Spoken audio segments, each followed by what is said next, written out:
Hello students, this is question number 2 from chapter 5 of NCERT class 9th science. Here we are asked that how is a prokaryotic cell different from a eukaryotic cell. तो basically हमको यहाँ पर difference बताना है. तो एक column में हम प्रोकैरियोटिक सेल लिख लेते हैं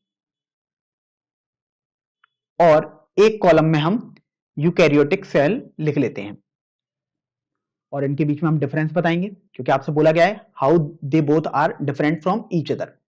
तो देखिए प्रोकैरियोटिक सेल का स्मॉल साइज होता है, तो cell size is generally small while size of eukaryotic cell is generally large.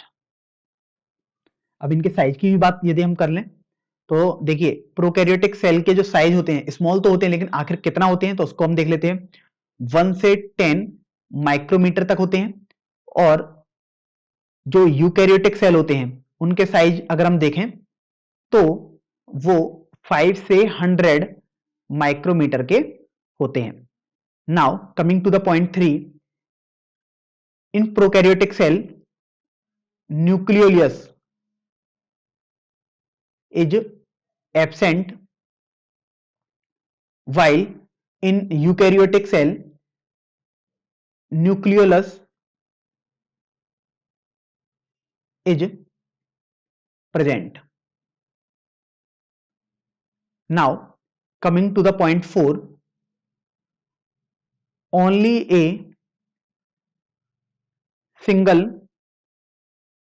chromosome is present in prokaryotic cell while more than one chromosome is present